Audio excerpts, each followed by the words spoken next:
In today's video, I'm going to teach you how to use Microsoft Copilot to quickly write emails in Outlook. If you want to save time and get a solid first draft without staring at a blank email screen, Copilot can make the process much easier. It works directly inside Outlook and helps you create a message based on the instructions you give it. The better your prompt is, the better your draft will usually be. So I'll show you exactly how the flow works from start to finish.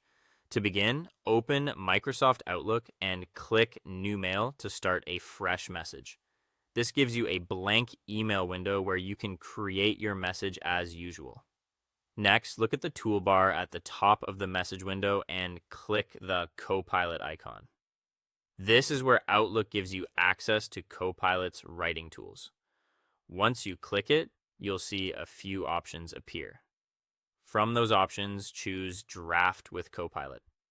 This tells Outlook that you want Copilot to create an email draft for you from scratch based on your instructions. Now type a prompt explaining what you want the email to be about. Be clear and specific and include any important details Copilot should know.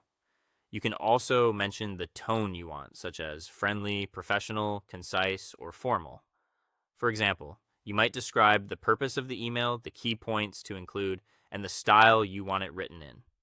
This part matters because Copilot uses your prompt to shape the entire message. Once your prompt is ready, click Generate to let Copilot write your first draft. In just a moment, Outlook will create a suggested email for you. This can be a big time saver, especially for routine messages or when you need help getting started. After the draft appears, review it carefully to make sure it meets your needs. Read through the wording, check that the main details are included, and make sure the tone sounds right for your audience. Even though Copilot is helpful, it's always a good idea to give the draft a quick human review before sending. If the draft needs improvement, use the prompt box to ask Copilot for changes. You can request something like a shorter version, a more formal tone, or a clearer message. This is useful when the first draft is close, but not quite right. When you're happy with the result, click Keep It. Then make any quick manual edits you want and hit send. That's it. You're now ready to save time by using Microsoft Copilot for your emails in Outlook.